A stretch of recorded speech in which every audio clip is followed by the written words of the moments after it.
G'day champions. We've got another non-alcoholic beverage review for Dry July. Just to refresh your memory, Dry July is a charity that raises money for victims of cancer and assists them with that right at the time of need.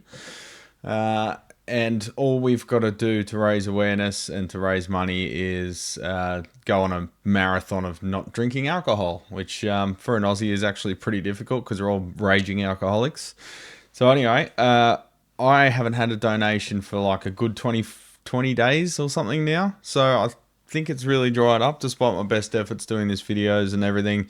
It looks like no one's got any coin this year, but if you can chuck a couple of bucks in the hat, I'd really appreciate it.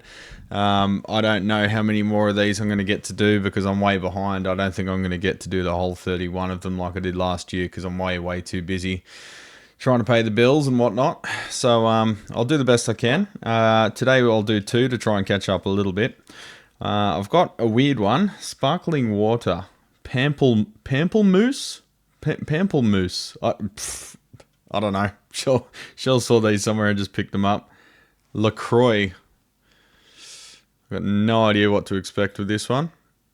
Zero sodium, zero sweetener, zero flavor probably. No, it's probably 0 calorie. So I don't know. Naturally essence sparkling water. We'll see what that's like. I've no idea what to expect.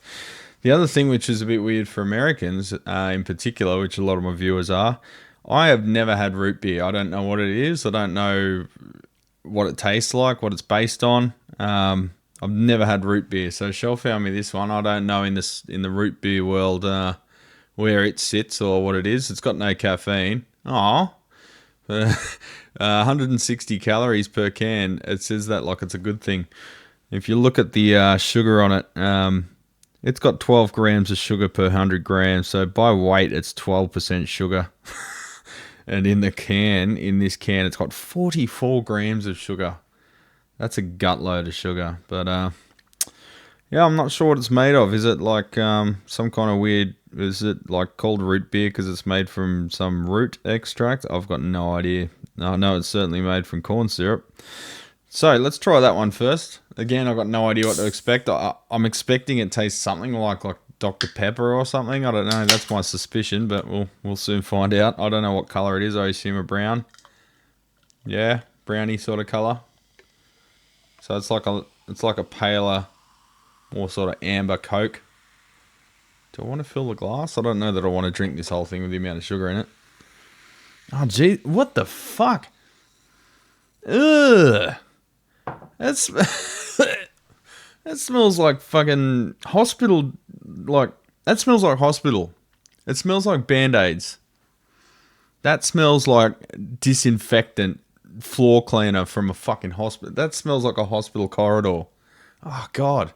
I don't want to drink this. It's all I'm going to taste. I might have that one second, actually, because I've got a feeling this other one's not going to be so offensive. I'll put it over there because I can smell it from a mile away. Who the fuck would put that in their mouth? Don't answer that. All right, let's look at this one. Clear.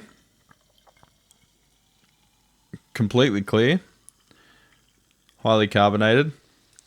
Ooh, very bubbly. Oh, that smells nice. It smells almost like, what are those lollies with the hole in the middle? I don't know if you can get them anymore. Lifesavers. It smells like Lifesavers. Not very sweet at all. Pretty mild taste. Very aromatic. I was expecting a very strong taste, but the taste is actually pretty mild.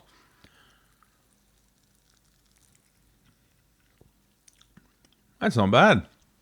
It's pretty mild. Again, it sucks that Dry July's in winter. Dry July in America would be great because there's so many refreshing drinks that would be great in summer, but in winter they're sort of lost on me. But so they should start Dry July in America and raise money for charities as well.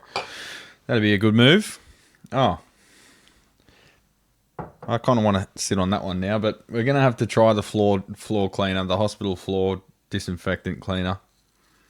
Oh, that smells like Tiger Balm. It smells like the shit my nan used to put on a fucking ulcers on a leg. Oh, oh, that is fucked. I don't know. I don't know how Americans can say Vegemite tastes bad and then they walk around drinking that shit. I will not drink that again. Well, now I know what it is. It's almost like my brain and body naturally avoided it. It just like on an instinctual level, I knew it was shit. So, oh well, I know for sure now, and so do you, unless you're one of those weirdos that likes it. So anyway, I'll see you tomorrow with 2 more beer reviews. All the beers are tasting a bit samey. I'm a bit over it, and I've actually kind of starting to run out of stuff to review after a couple of years doing it. It's just the same old stuff over and over again. I'm sure there is some weird shit out there if I go to Chinatown supermarkets or something like that. But again, you just sugar, sugar, sugar. So anyway, I'll do as many as I can, but there's only a couple of days left. So the race is on, champions, and it doesn't cut off. The donations don't cut off bang on 1st of August either. You can keep donating into August for, I think, all of August. And they tally it up towards the end of August. So look, your donations aren't going to disappear. If it's not going to be counted towards the end of August, well, it'll stop allowing you to donate. So don't panic. Everything's tax deductible, so that's a good thing. Everyone would really appreciate it. I would. People I know who have benefited from it firsthand would appreciate it, and they are watching. So do what you can, legends. Help us out on the home stretch. We've only got, what, 7 days left? 6 days left? 6 days left. And then Thirsty Thursday on the 1st of August. So I'll see you tomorrow, legends, providing I have time to do video. Hopefully I do. Until then.